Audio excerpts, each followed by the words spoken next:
sahalallahu lahu bihi tariqan ilal jannah. Kita lanjutkan as-sadisu nafaqatul hayawan, memberi makan minum hewan. Faman malaka min hadhil harayanat, orang yang memiliki hewan-hewan syai'an, ya sesuatu, burung, kuda, sapi, ayam, apalagi kucing, bahkan anjing. Nah, yang punya hewan, fa'alaihi an yut'imaha, wajib memberi makan kepadanya. Alaihi, atasnya orang yang memiliki, an yut'imaha, memberi makan hewan tersebut, wa yasqiyaha, memberi minum. Dan juga kalau sekarang memeriksakan ketika sakit, kan ada dokter hewan, sakit ini sakit itu, ya. Wala yujhiduha atau wala yujhidaha fil amal, jangan dipekerjakan berat sekali. Ajhada juhid itu dipekerjakan melampaui batas. Boleh dipekerjakan, boleh untuk membajak sawah misalkan, untuk wisata kuda, untuk wisata cikar dokar. Tuban masih ada kan ya? Masih ada wisata cikar itu, kelihatannya masih ada. Bismillah.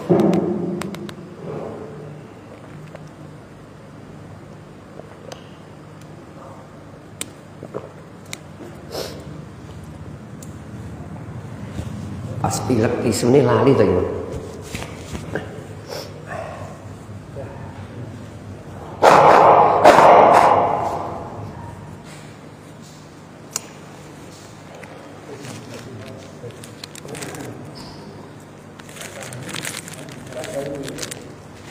Kebetulan pas rotok pilek, mungkin habis, tidak apa-apa.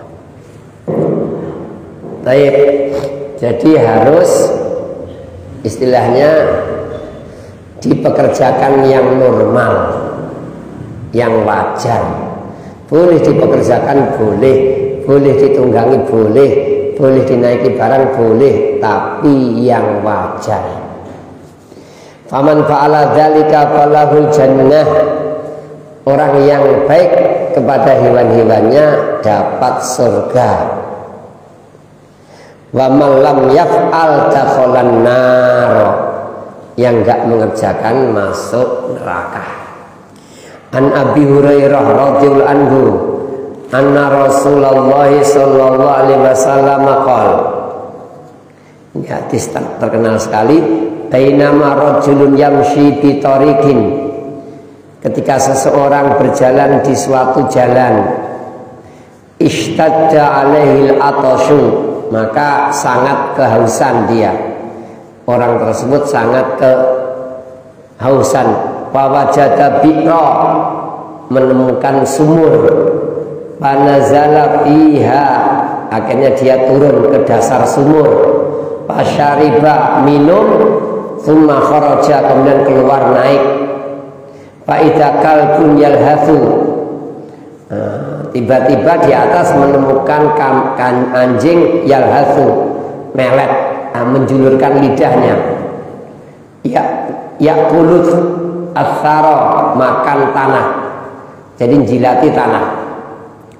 Minal atoshi, karena sangat haus, jadi mungkin tanahnya agak basah dekat sumur, karena sangat haus. Faqala rajul, maka seorang tersebut berkata, laqad balagha hadzal kalba, menimpa anjing ini minal atash, kehausan, mislul ladzi kana balagha minni, seperti yang menimpa aku, jadi seperti aku sangat kehausan. Panasalal bi'ra, dia turun lagi ke sumur tersebut. Fama la'ahu fahu ma'a, dia isi, dia penuhi khufnya, sepatunya dengan air. Summa amsakahu bihi, kemudian digigit. Hatta rokia, dibawa naik sampai naik. Jadi sambil digigit mungkin tangannya megangi batu-batuan atau apa yang bisa dipegangi untuk naik. Fasaqal kalba, maka dia memberi minum anjing tersebut. Fasyaqarallahu lahu, Allah berterima kasih kepadanya. Faghfaralahu, kemudian Allah mengampuni dosanya. Qalu, para sahabat bertanya, ya Rasulullah, wa inna lana fi hadil bahaimi la ajran, apakah sungguh bagi kami masalah hewan-hewan juga ada pahalanya? Faqal fi kulli kabidin radbatin ajrun, setiap hati yang basah ada pahalanya. Jadi ini kebetulan ada kisah yang mungkin kisah terkenal sekali, orang kehausan turun di sumur. Bagaimana turunnya? Jangan dipikir sumurnya seperti sumur kita. Kalau sumur kita itu cocok dengan ayatnya, kisahnya siapa? Yusuf. Fa'adladallah, orang itu menurunkan timbanya. Nah, akhirnya Yusuf berpegangan pada timbanya ikut naik. Itu cocok dengan sumur kita. Ya, kalau sumurnya orangnya turun gimana? Sumurnya bentuknya seperti kukusan. Mungkin tidak tahu usia ini, kukusan mungkin yang sepuh ini tahu. Untuk menanak nasi dari bambu. Nah, gunung dibalik, gunung dibalik lah. Nah, ketika gunung dibalik itu kan gini bentuknya. Turunnya bisa. Jadi sungai modelnya, sumur modelnya gitu. Saya sangat yakin ketika saya di sana di Saudi, saya diajak tukang air, maksudnya tukang air yang bawa tangki air itu, ayo ikut ke lembah sana, isi ke gurun pasir, cari. Setelah sampai, masalah sumur itu gini tuh, pantas dalam hadis tuh orang turun di sumur naik lagi. Sumurnya begini. Jadi buat sumur itu lebar, TV. Nah, ini nanti mengkerucut. Nanti orang bisa jalan memang. Ya meskipun agak sulit, makanya ini dalam riwayat airnya nggak dipegangi tangan, dipegangi pakai mulut, digigit. Karena mungkin harus pegangan ini, itu yang mirip-mirip jurang. Ini. Itu yang dimaksud sumur di sini.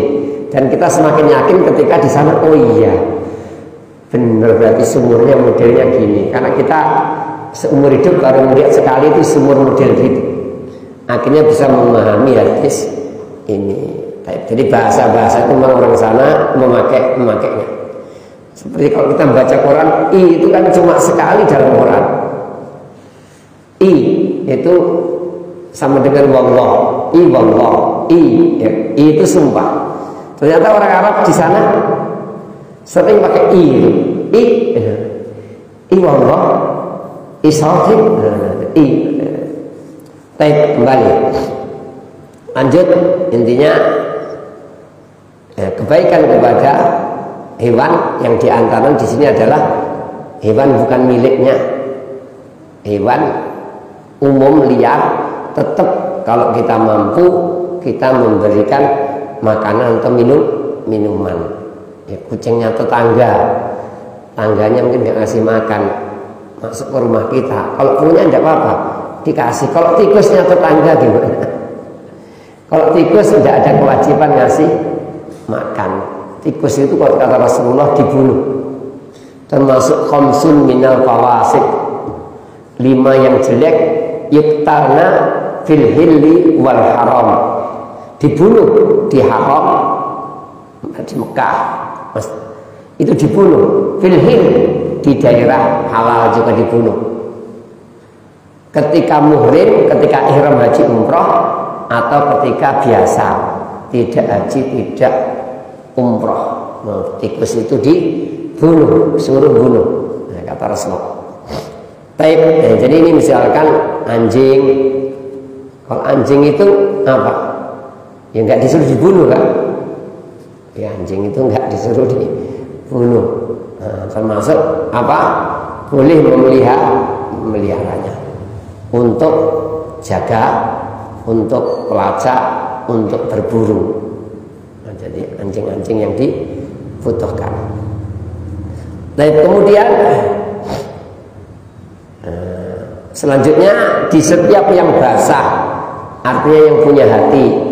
Jadi hewan-hewan yang punya hati ini ada pahalanya, kita mau membantunya, ngasih makan dan ini. Jadi kita mengingatkan kita, kabid itu yang benar hati, sedangkan qalb itu jantung.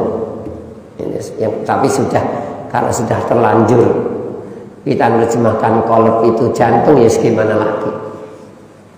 Aslinya qalb itu apa? Hati. Qalb itu jantung. Kita sudah menerjemahkannya hati kan? Ya. Asal qalb itu bukan hati. Kalau nggak percaya nanti kalau umroh belilah qalb, nggak akan dikasih apa hati, tapi dikasih jantung. Jantungnya mereka itu dipisah, jati, hantung sama yang keras itu. Yang dekatnya hati, yang keras kita gigit itu sendiri, hati sendiri, jantung sendiri. Secara bahasa Inggris heart itu juga bukan hati, jantung kan.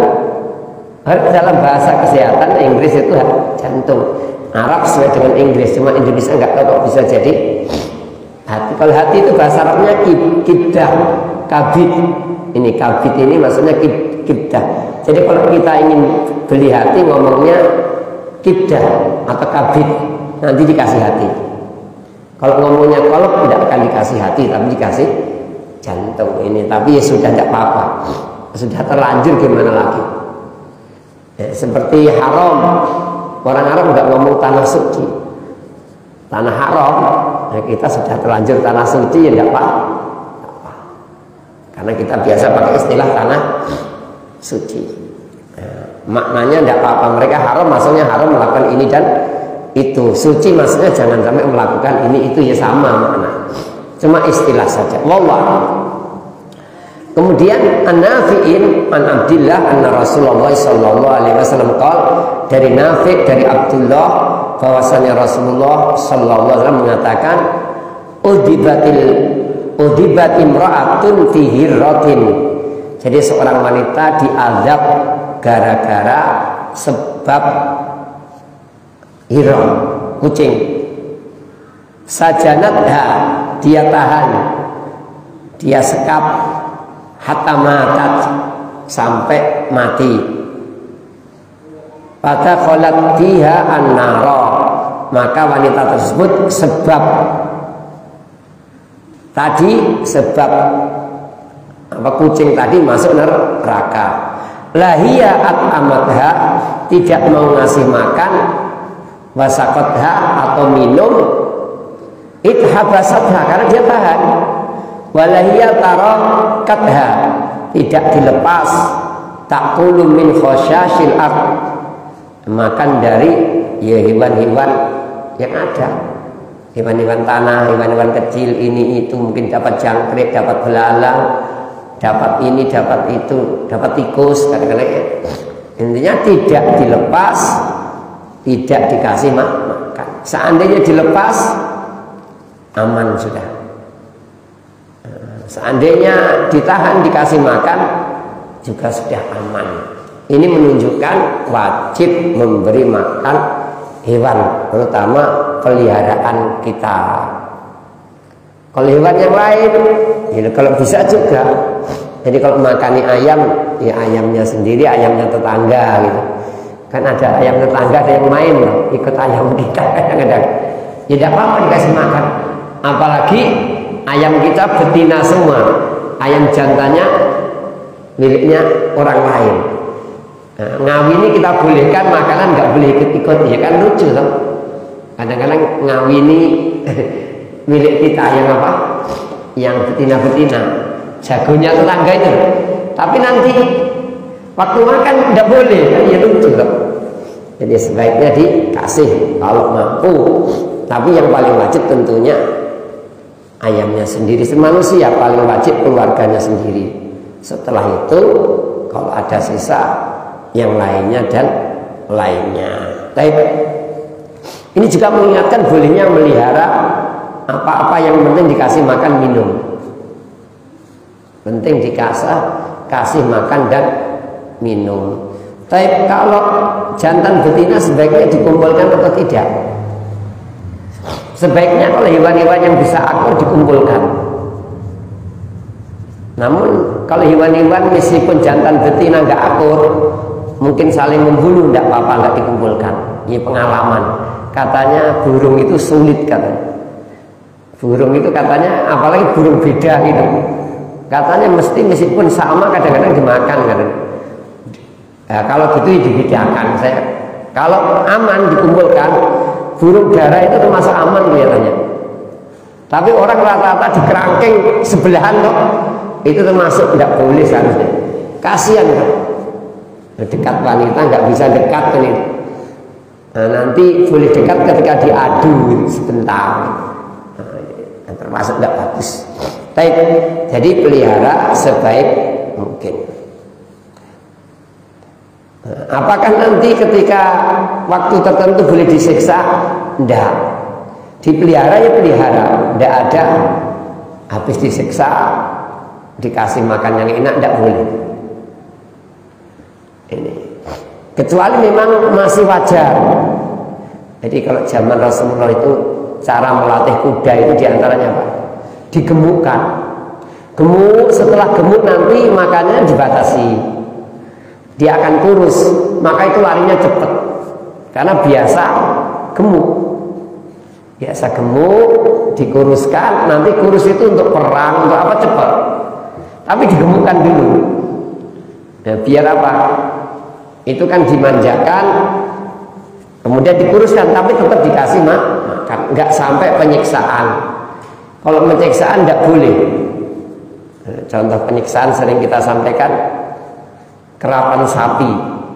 Itu ketika belum lomba itu sapinya memang gizi semuanya diperhatikan memang. Intinya benar-benar dimanjakan. Tetapi ketika lomba disiksa. Jadi matanya dikasih balsem gitu. Otomatis ngamuk, dia lari secepat-cepatnya. Dan ininya dikasih paku ininya. Yang untuk nyambuk itu dikasih paku. Jadi ketika dicambukkan kan sakit toh. Otomatis sapinya lari sekencang-kencangnya. Itu tidak boleh. Ya, kalau cuma tadi menguruskan biar gesit, tidak apa-apa. Jadi memang mereka caranya diantara gitu, melatih kuda-kuda digemukkan, nanti dikuruskan. Ketika kurus lebih gesit, itu tidak apa-apa. Yang penting jangan sampai tidak dikasih makan. Kalau disuruh puasa gimana? Tidak boleh. Hewan tidak ada puasa. Pokoknya yang wajar. Biasanya peternak paham. Peternak paham. Untuk keuntungan kita boleh, tapi nggak sampai menyakiti hewan. Seperti petelur itu ternyata kalau dikasih makan terlalu banyak, ya kurang gesit, kurang sehat. Tidak nyucuk hasilnya telur, makannya beli. Tapi kalau dia pinter, makanya sekian takaran, itu hewannya itu telur gesit-gesit sehat-sehat dan telurnya lancar. Berarti tidak apa-apa kalau pengaturan nggak sampai menyiksa. Baik. An Abdullah ibni Ja'far, dari Abdullah bin Ja'far radhiyallahu anhu, qala ardabani Rasulullah khalfahu. Aku dibonceng Rasulullah di belakangnya. Dzata yaumin, suatu hari. Jadi dibonceng itu kadang-kadang di depan, kadang-kadang di belakang.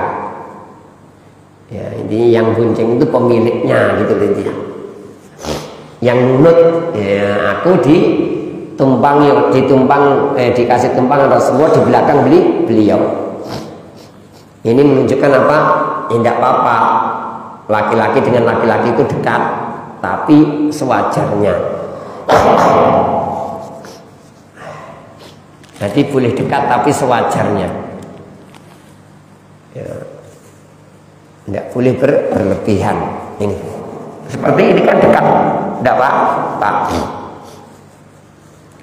Meskipun kecil, muslim besar. Yang penting dengan adab-adab yang ada. Data yaumin fa asarra ilayya haditha. Beliau merahasiakan kepadaku sebuah hadis. Jadi meminta tak kasih ini hadis ini ilmu rahasia lah, seolah-olah gitu loh. La wa hadisu bi ahadan minan nas. Jadi tak beritahukan kepada siapapun. Wa kana ahabbu mastatara bi Rasulullah. Ini tambahan keterangan yang paling disukai Rasulullah untuk menutup diri lihajati ketika buang hajat hadapan gundukan-gundukan. Jadi ada gundukan itu di belakangnya sana kan nggak kelihatan orang. Jadi beliau senang kalau buang hajat seperti itu.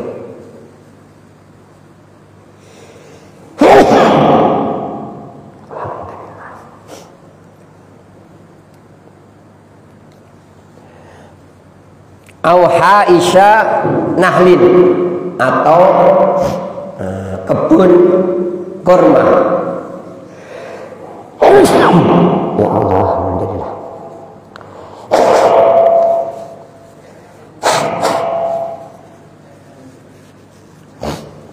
Jadi beliau paling suka apa? Untuk buang hajat zaman dahulu ada gundukan tanah biar gak kelihatan. Ya Allah, maaf, afwan, diminumi mudah-mudahan hilang. Bismillah.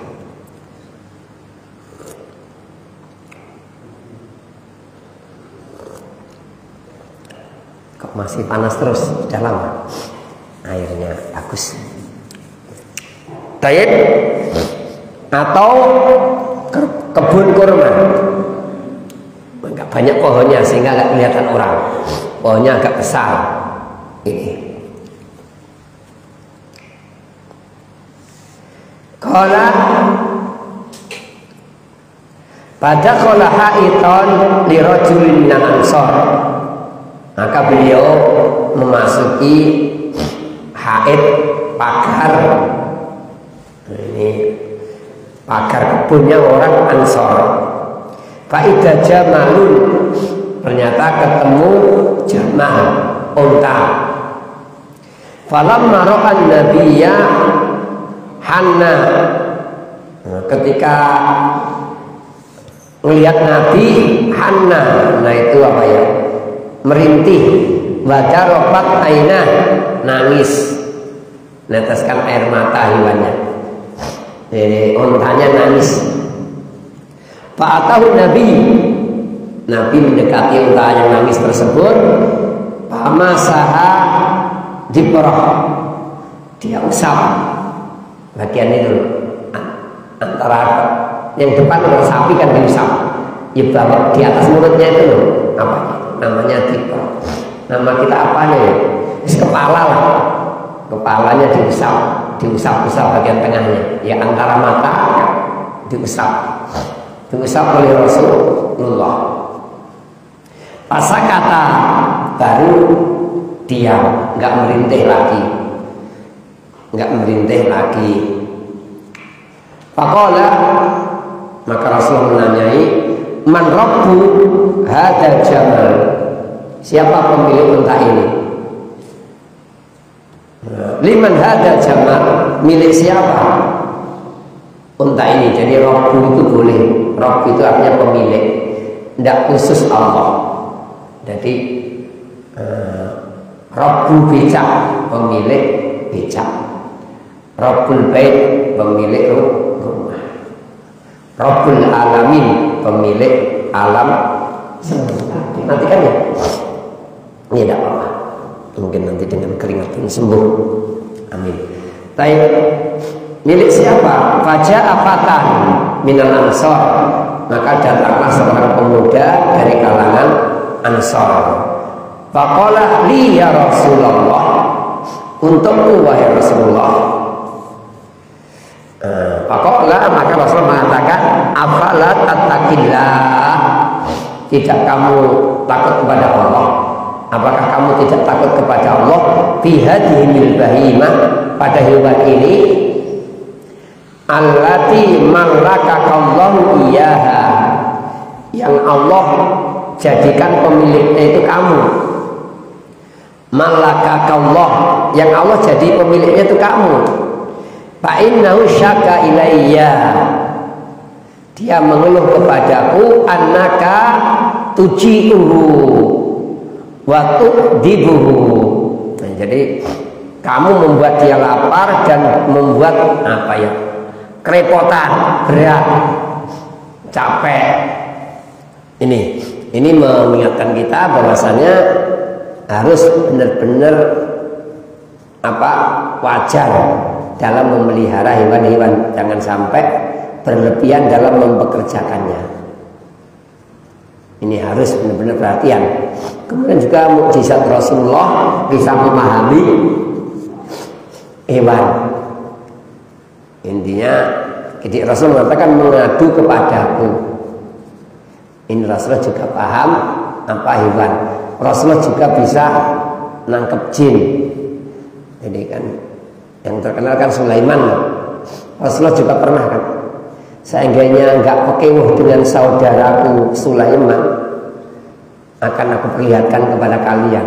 Jin itu tak ikat di tiang masjid, kelihatan orang banyak, tapi pekewuh, sungkan dengan nabi yang lain. Nabi Sulaiman enggak ingin menunjukkan kemampuan. Wallahu a'lam. Intahaina kitabu an-nafaqah, termasuk kitab nikah. Nafaqah akhir-akhir dari kitab nikah. Sekali lagi, nafaqah akhir-akhir dari kitab nikah. Kita lanjutkan kitabul buyu, kitab buyu, jual beli. Kenapa pakai jamak? Kan jual beli ya karena banyak jenisnya.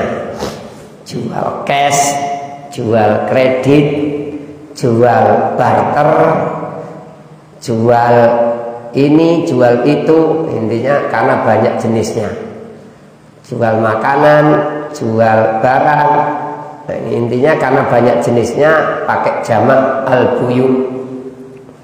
Nah, termasuk catatan yang penting dalam buyu adalah disaman.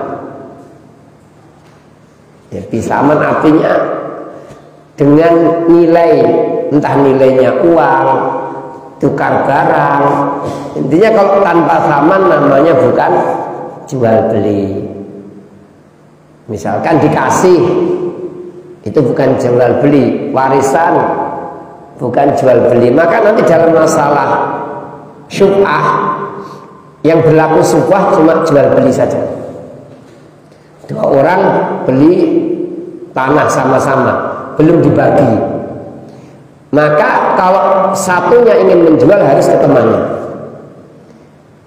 Kalau jual ke tempat lain, maka uang orang lain tadi dikembalikan oleh temannya. Jadi AB beli tanah belum dibagi, milik berdua atau warisan belum dibagi. Salah satu jual ke orang lain kecil, maka karena jual beli, maka ini mengembalikan uangnya C. Jadi B atau ini dijual kemanapun itu nggak dianggap, boleh dibatalkan oleh partnernya kalau jual beli. Tapi kalau pemberian enggak. Jadi yang separuh hakku tak kasihkan masjid, maka tidak bisa nyusui pihak masjid satunya. Kenapa? Ini bedanya jual beli. Kalau jual beli harus dengan nilai. Nah, kalau tanpa nilai, maka nanti hukum yang lainnya beda lah. Nah, kalau dengan nilai ini, misalkan menerima barang jelek, kalau jual beli boleh dikembalikan kan? Kalau pemberian tidak boleh. Artinya ya tidak harus kita ganti, kita ngasih orang keadaannya ternyata ada masalah, ngasih sepeda motor, ngasih apa, ada masalah, Tidak perlu kita ganti yang baik, kita nggak sengaja. Sengaja pun kalau mau ambil silahkan, ya keadaannya seperti itu. Barang-barang di rumah itu loh, atau panen buah banyak, silahkan kalau mau ambil. Itu nanti kalau aib,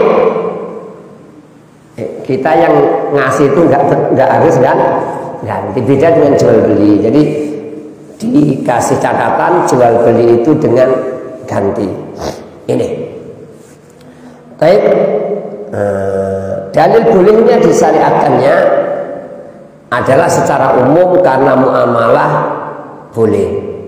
Jadi adanya dalil-dalil ini cuma menguatkan saja. Jadi tanpa dalil pun hukum-hukum dunia ini hukum asalnya boleh.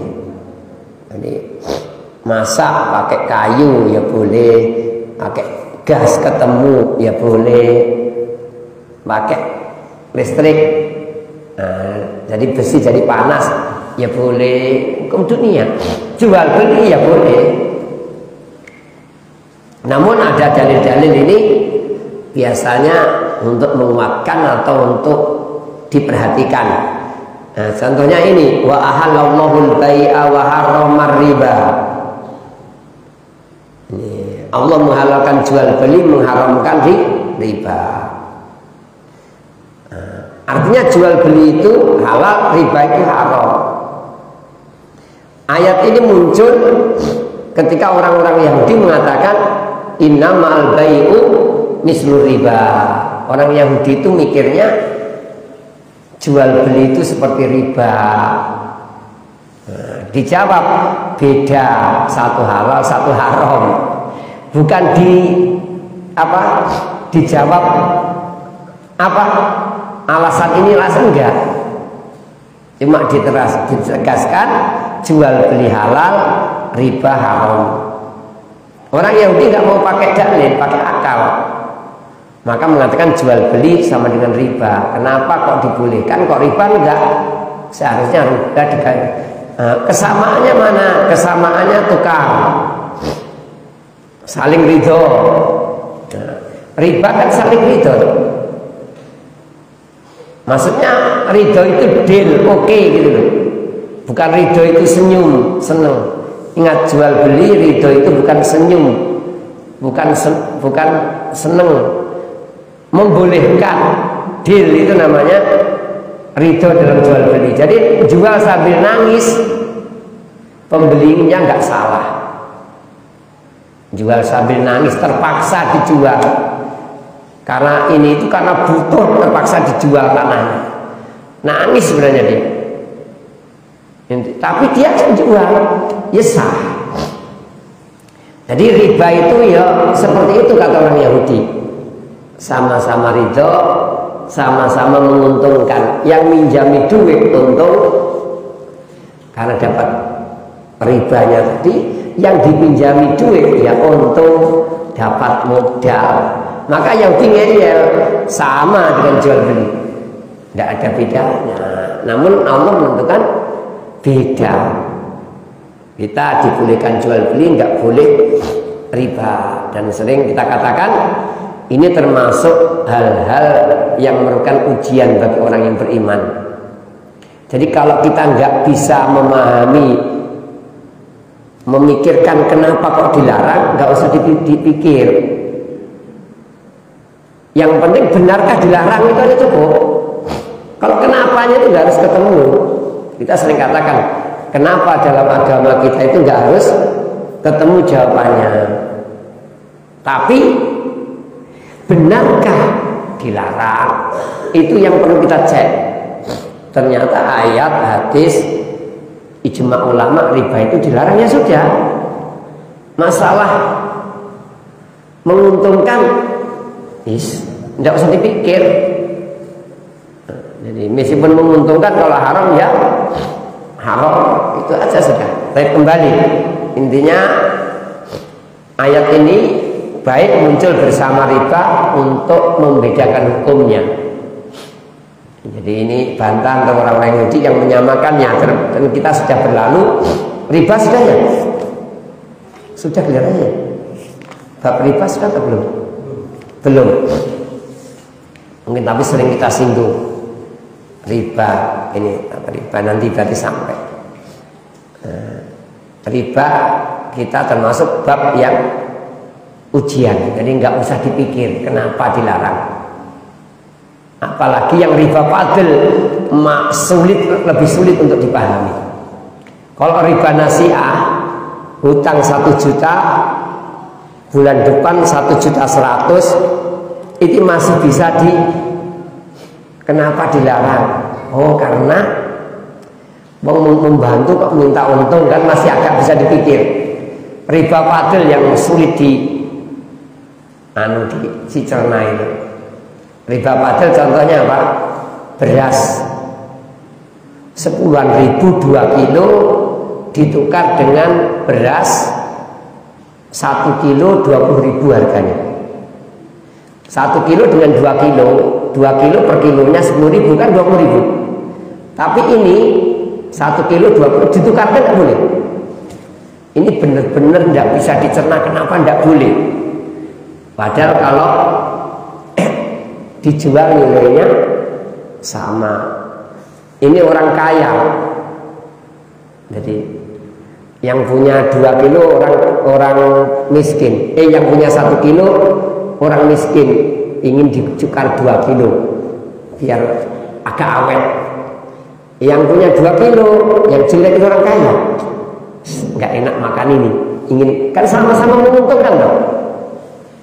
Dan nilainya sama, tapi kita nggak boleh tukar langsung. Harus berasnya dinilai, ini dinilai, baru nanti apa uangnya. Jadi harus dijual dulu baru beli. Ini yang sangat sulit untuk dicerna. Karena nilainya sama. 20.000 1 kilo, 2 kilo per kilo 10.000 20, tapi itu nggak boleh tukar langsung. Para sahabat dulu ketika kalau nggak salah perang Khaybar atau apa itu disuguhi kurma yang enak-enak. Rasulullah ngomong, kurmanya enak semua gini ya? Apakah kurmanya enak semua gini? Baterainya habis mungkin ini ya, atau gimana? Nah, Rasul enggak ya Rasulullah, gini satu sok, 1 takar, kami kasih mereka 2-3 takar. Rasul nggak boleh, enak nggak enak 1 takar harus dengan 1 takar. Tidak ada yang mau orang masa enak nggak enak sama. Secara teori harus beda, tapi agama kita kalau beda haram. Ini mengingatkan kita agama tidak harus sesuai ini. Ini jangan pakai ini, Pak. Namun alhamdulillah rata-rata cocok dengan ini, alhamdulillah rata-rata. Yang nggak cocok cuma sedikit, ya sedikit masalah. Contohnya riba tadi. Sebentar lagi Ramadan juga demikian. Kalau kita safar, meskipun ringan, misalkan ke Jakarta, di sini sudah naik travel ber-AC, bandara, mobil ber-AC, pesawat, sampai sana nanti, terima kasih. Sampai sana nanti dijemput, masuk ke hotel, enak, tapi boleh berbuka. Yang kerja panen atau ngangkati garam, panen garam cuapek haus, atau kerja laut haus, tidak boleh berbuka. Nyapu jalan tol atau bangunan itu nggak boleh buka itu, meskipun berat. Tapi yang jalan-jalan ke Jakarta boleh, ya, karena agama kita memang tidak semua patokannya akal. Patokannya itu benar atau enggak petunjuk tersebut. Kita ngeceknya gitu aja, syariat atau bukan. Kalau syariat kerjakan, kalau bukan jangan. Ya karena apa? Karena kita tidak dituntut. Kenapa itu tidak dituntut jawab. Ya, kalau ada alhamdulillah. Sebagian kan ada toh, oh istrinya lebih dari 1. Karena memang hikmahnya biar wanita dapat suami semuanya. Nah, kan jumlah wanita lebih besar. Jadi kalau satu-satu kan ada yang nggak dapat suami. Intinya seperti itu. Kadang-kadang bisa diketahui hikmahnya. Nasab juga jelas. Kalau suami lebih dari satu, bapaknya sopol bingung. Istri lebih dari satu, punya anak semuanya nggak bingung. Bapaknya sopol, ibunya sopol, jelas. Ini kembali intinya seperti itu. Jadi kadang-kadang ketemu kenapa. Tapi kadang-kadang nggak ketemu. Tugas kita ngecek syariat atau bukan. Seperti karena kadang-kadang orang dengan dalil nggak masuk akal itu boleh dalam agama, ngawur ngomongnya, sholat cepat nggak apa-apa. Alasannya kan nggak masuk akal nggak apa-apa gitu. Pernah kita, jadi katanya sholat cepat nggak apa-apa dengan alasan nggak masuk akal itu dalam agama ada. Ya tapi ada, tapi kita cek benarkah sholat cepat itu ajaran agama. Lihatannya hati-hatinya ya. Lupa ngecek yo klip-klip nih. Kita cukupkan yang jelas apa? Kembali kisah terakhir. Jadi sholat cepat kata mereka tidak apa-apa. Karena tidak harus masuk akal agama ini kata mereka. Ya benar ulama kita ngomong agama nggak harus masuk akal. Tapi harus dicek benar atau bukan syariat tersebut. Seperti tadi sholat cepat kalau kita cek dalil bukan syariat. Orang sholat cepat dianggap tidak sah disuruh ulang. Nah, beda dengan yang lainnya yang masalah riba dalilnya jelas sekali. Wallahu a'lam bishawab. Subhanakallahumma bihamdik asyhadu an la ilaha illa anta astaghfiruka wa atubu ilaik. Assalamualaikum warahmatullahi wabarakatuh.